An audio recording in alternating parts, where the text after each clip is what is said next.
You guys hear me? Yes, we can hear you. Okay.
The purpose of the public comment period is to give the audience an opportunity to provide comments to commissioners regarding agenda items or other topics. It is an official on-the-record communication geared toward giving information and opinions to consider in the decision-making process. While the commissioners will be hearing from you, please note that the public comment period is not an opportunity for dialogue with commissioners or for posing questions with the expectation of an immediate answer. Many questions require an opportunity for information gathering and deliberation. For this reason, the commissioners will accept comments, but will not directly respond to comments, questions, or concerns raised during the public comment period. Audience members who wish to speak should raise your hand to be called upon by the chairman, or virtual participants use the raise hand feature. Come to the podium, or virtual participants unmute your microphone when called upon. State your name and address for the record. And after speaking, write your name and address on the record sheet. Virtual participants do not complete this step. To allow every participant an opportunity to be heard, public comments will be limited to 3 minutes per speaker. The chairman will indicate when your allowed time has lapsed. In the interest of running an orderly meeting, we ask that you do not duplicate comments made by a previous speaker. Instead, please simply confirm your agreement with previous statements. When appropriate, the commissioners may refer an item identified during public comments to the county administrator for their action. Please note that if the speaker intends to give commissioners any reports of any kind as a part of your presentation,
Against men and women for not harm their children, that man does not harm his son. Like his pedophile ex has him. Is that okay with you? Are you okay with that? I'm pissed. Is nobody pissed that Jeffrey Epstein was eating children? Is nobody pissed about that? Is nobody pissed that over 300 men raped babies still attached to his computer? That's what's coming out. Are you a man? Okay. So you no, I can't. You know why? Because you committed an actual crime, and we have people that have committed crimes in this room who are getting swatted. Ma'am, not okay. I appreciate it. Yeah, Read this. Thank you. Your time is coming. It's coming. The truth is coming out. Thank you. Thank you. All right. Anybody else for public comment? I think there was one extra person.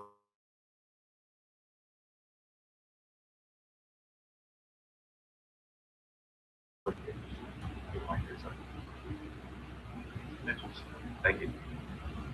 First of all, I wanted to say Thank you. she's a passionate advocate for these subjects. Give a little bit more cogent understanding of what the issue is and how it You need to affects get this past topic. it. No, you do it now. Otherwise, I'll have to have you. Sorry about that. Oh, Thank you. Our what the public may be unaware of, but I think people are, is Title 4D. Title 4D is a federal program being exploited by counties, as well as our judges, our law enforcement. It is an incentive to manage and prolong horses and to also target protective parents to separate them from their children.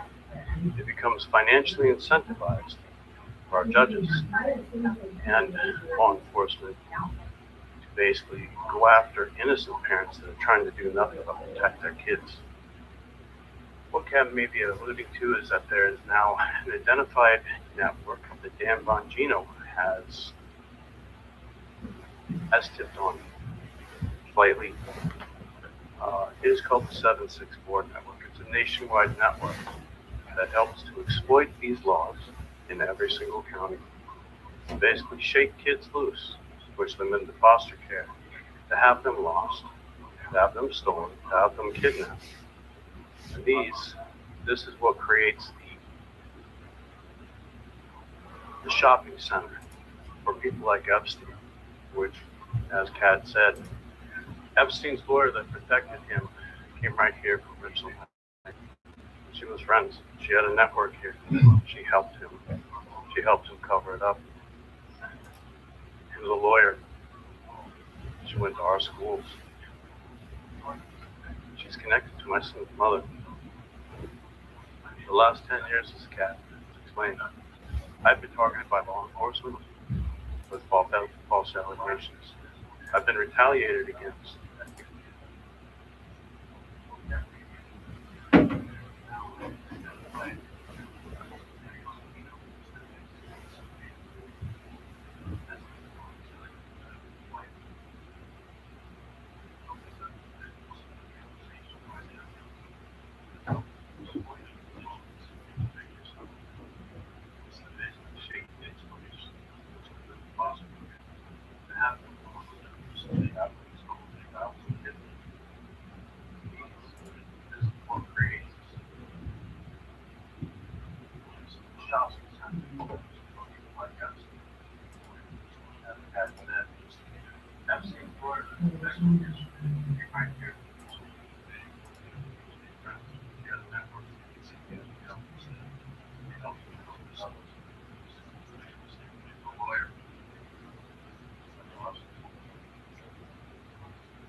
to approve the adoption of attached resolution ordinance approving the updated countywide planning policies and replacing the county resolution 57-127 and county ordinance.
The appropriate place.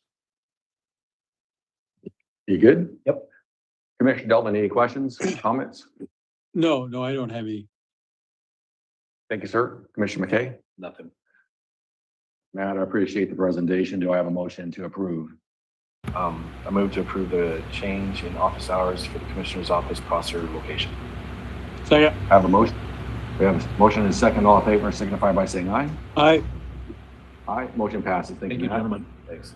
All right, let me go through here real quick.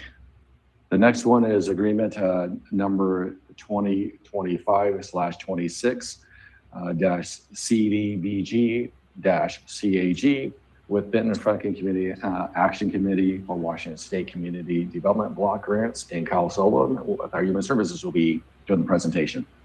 Good morning. Good morning. So this is kind of a follow-up from here a few weeks ago, I think maybe mid-January. I came before the board to discuss the state contract, CDBG contract. This is for housing services in the rural areas of the counties. And this is a little bit weird coming this time of year for a contract that was supposed to start July 1st and ends July 1st of 25 and ends June 30th of 26. A lot of our state and federal contracts were really late this year. I actually have a federal contract I'll be bringing before the board in a couple of weeks that we just got yesterday. So, Kyle, can I interrupt you for 1 second? Because I know, just in case someone's online that wants to know, why were those late coming in? you know, I think I think primarily because of the government shutdown. The state and the feds are usually kind of late. Yeah. You know, I think under normal circumstances, oftentimes with some of these contracts, you know, that are the state contracts, of course, begin off of the state fiscal year, which is July 1st. Federal contracts off the federal fiscal year, but they're usually, you know, under ideal circumstances, 2 or 3 months late. I think there were a lot of things that got delayed.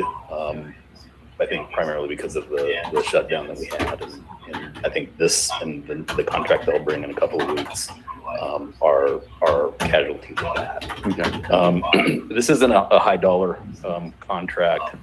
It's for $64,500. We contract these dollars to Community Action Connections. They have staff that go into on specific posted days of the week that go into the rural areas of the counties to provide housing services, and so this is the contract with Community Action Connections. Thank you. Commissioner Delvin, any comments or questions? Yeah, thank you, Commissioner Alvarez. Kyle, I know this is a small amount, but with the delay, how does that affect the county's cash flow? Does it? Because we're still paying these benefits knowing that we're going to have a contract eventually. How does that affect our cash flow? With this particular contract, we have they've not been providing the service. They'll have a short period of time to be able to spend the money. I think it's less of an issue with this because of the dollar amount. For example, the contract I bring in the next couple of weeks, the issue that we ran into that's a long-term rental subsidy for people that have a behavioral health disorder.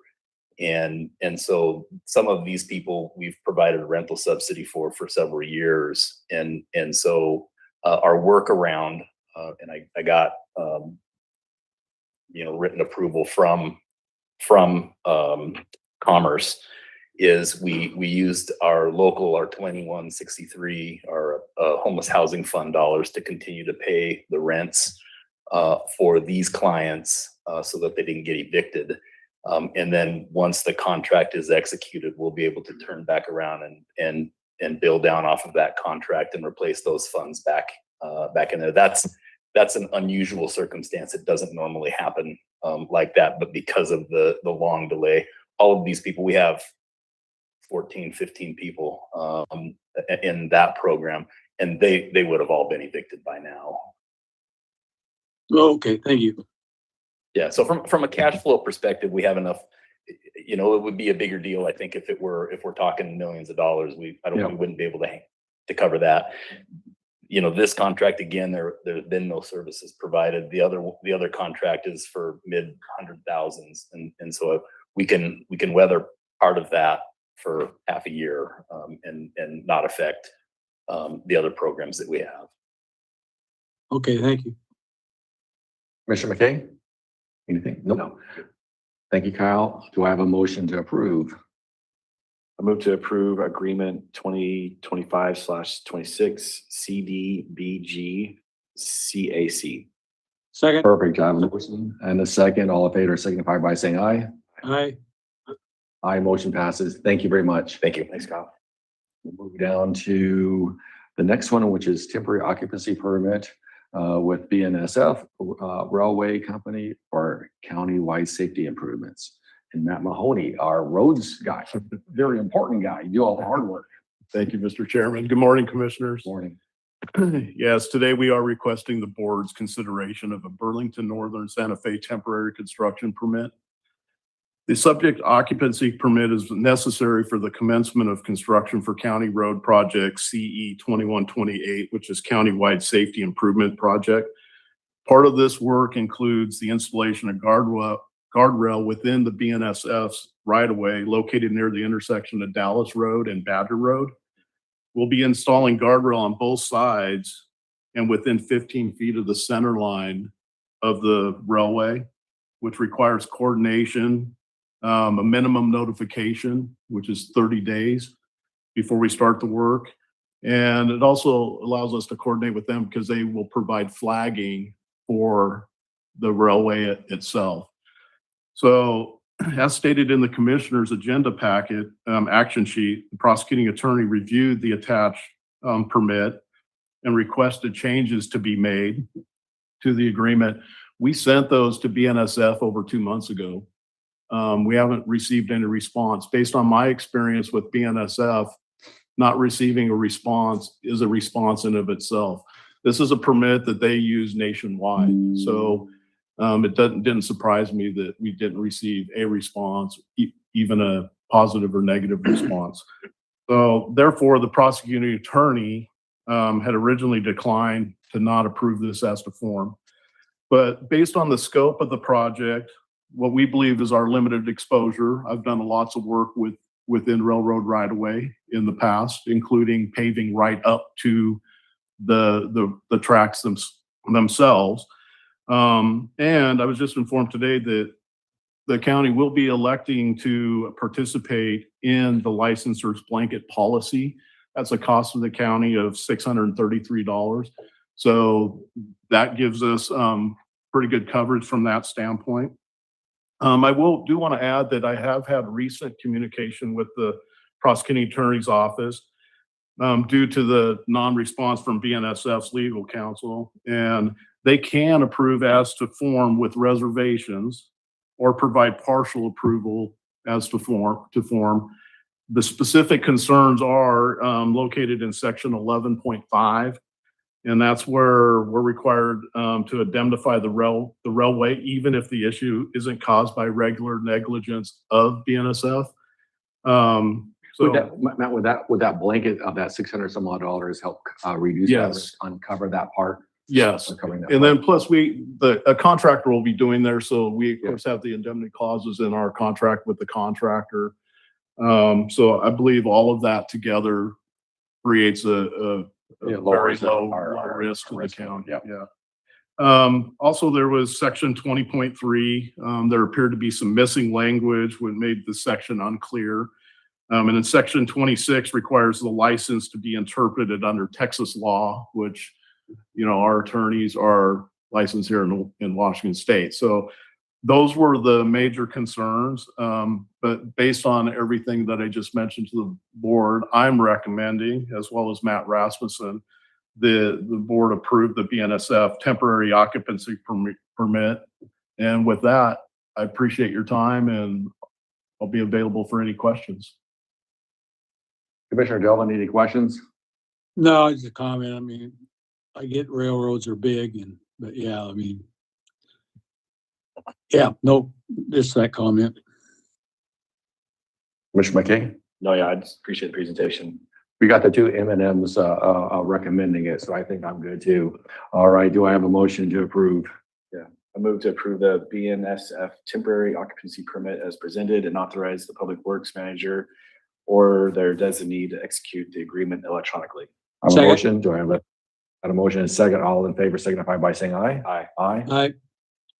Motion passes. Thank you, Matt. All right, thank you for your time. Thanks. All right, we will move down to grant application with the Washington State Department of Commerce, fiscal year 2025, Violence Against Women Stop Grant Program, and our chief county civil attorney, Jeff Altman. Great attorney will be presenting. How about that? Good morning, commissioners. This is a pretty easy one. Back in November last year, the prosecuting attorney's office came to you and asked for permission to apply for a grant from the Department of Commerce. And it brings awareness to domestic violence, particularly against women. We were awarded $20,441 through that grant, and we are simply asking for permission to accept that grant. Any questions or comments, Commissioner Delvin? Nope. No, I'm good. I wish the people here, public speaking, would have seen this part here, right? So do I have a motion to approve? I move to authorize the Benton County prosecutor sign the FFY 2025 Violence Against Women Stop Grant Program. This grant runs for January 1st, 2026 through December 30th, 2026. The grant amount is $20,441. Second. We have a motion second. All in favor signify by saying aye. Aye. Aye. Commissioner Delvin? Yeah, I Okay, perfect. Thank you. Motion is passed. Thank you very much. Thanks. All right, we'll go down to the next one. Federal Equitable Sharing Agreement and Certification Report for 2025. And it looks like, come on over here, Commander Cantu. We got the new, if you just state your name and what you do now. Rachel Gillette, I'm the finance administrator for the sheriff's office. We're going to get to know each other real well. Sorry. Good morning. Morning. So we are requesting to submit our annual equitable sharing agreement and certification report. This is submitted to the Department of Justice each year. And this report, the program Equitable Sharing is a federal program which allows us to receive a portion of assets from forfeitures and seizures. And those involve like task force officers, so it can be funds or assets. And so the report essentially details the money we've received and then how we've spent that. And the report is for the 2025 year. Any questions, Commissioner Delvin? No, I read through. Nope. Commissioner McKay? I do have a question on that. Does some of that go toward the Metro Drug Task Force as far as the financials on that? It could. Okay, because I know that we were, I'm on that board as well, so, and I know that we're looking at the funding on that. Some of the state funding has been reduced, and so we're looking at having to pull out some money in reserves to keep all that services going. So I was just kind of curious. Okay, thank you. With that being said, do I have a motion? Move to approve the attached resolution authorizing the chair or pro tem to sign the federal equitable sharing agreement and certification report of for 2025. I have a motion. I have a motion and a second. All in favor signify by saying aye. Aye. Motion passes. Thank you both. Thank you. Thanks. All right, moving down to other business, I believe. I'm going to read this before I do anything else. This is in reference to a person that's worked here for the county for a while, and I want to read this. So I was given this, and I was given it a few days ago, but before I bring everybody up, and Robert, just give me 1 second. I'm going to have both of you guys come up. This person started with the county in June of 2018 in the road department, moved to capital projects in 2020, where she has been supporting capital projects, facilities, and procurement. That's a big time. I'm letting you know. I'm looking at you right now. I'm not going to say the name until I bring you up. That's huge. I appreciate that. And Robert, you guys have a lot of, it's a big job. It says over the last 5 years, Debbie has focused her time, there it goes, on the enterprise financial software implementation project.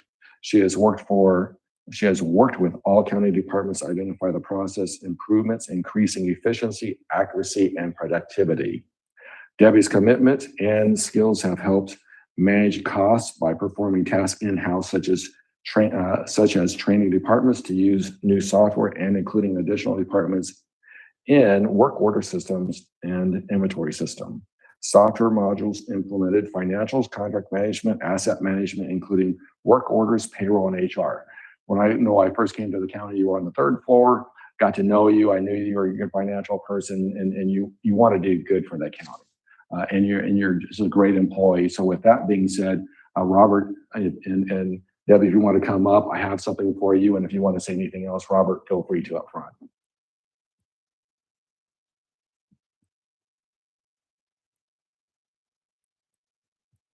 We'll go right up here by the county. Robert, do you have anything you want to say? You can use my mic if you'd like. Oh, come on, you're all shy. Well, this is a certificate of service to Debbie Calhoun.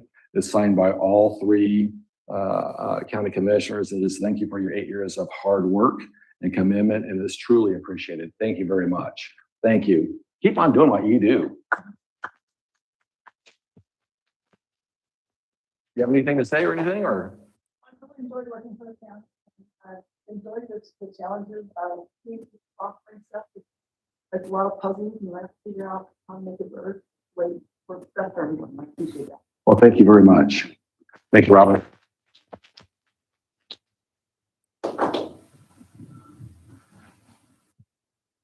All right, I know we have a house full of directors and managers. Anybody for any updates, comments, or anything like that?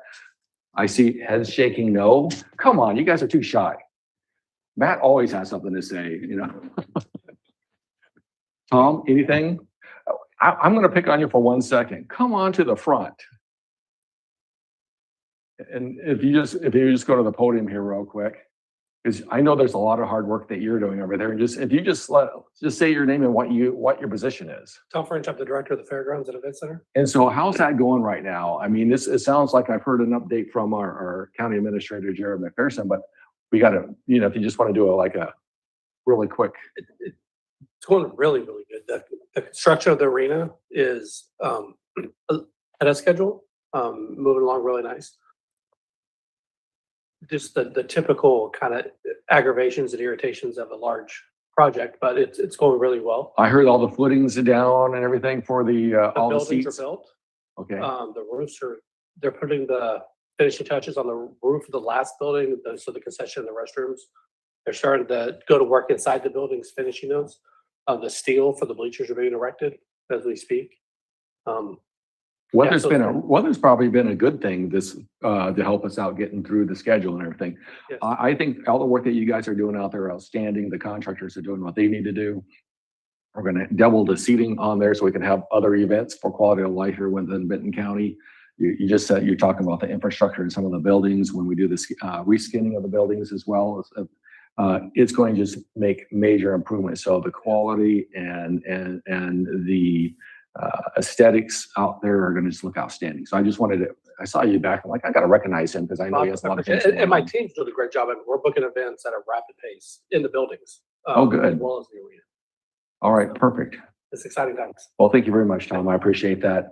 That being said, Commissioner Delvin, you have any, I don't see any elected officials, and otherwise I call on them. So I'm going to go to Commissioner Delvin. Any comments? Yeah, thank Commissioner Al. I just want to thank Debbie for all their work. That was a heavy lift getting that whole system in. And I know she spent a lot of time on the phone with the vendor and also coordinating with all the different departments. But I really appreciate her lift on getting that system in place and running.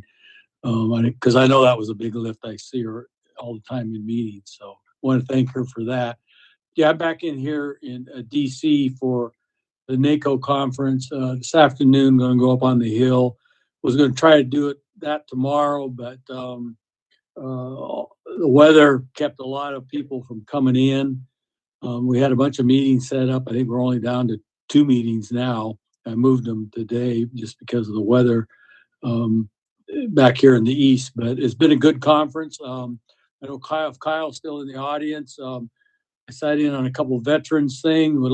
Need to talk to Kyle and get back, see how our VSO is doing. I know up north of Spokane has a veterans program that's robust and as a model throughout the country for service to veterans. So want to check on how we're doing with that. I know we had some issues because of Franklin County wanting to pull out all human services. And that's another thing I was going to ask Kyle about. Maybe he'll talk. Has Franklin County reached out to your office yet to get the information it needs for taking over the human services? I think that's coming up here in April or May. So, yeah, it's going good here. A lot of good meetings back here in DC and coming home tomorrow.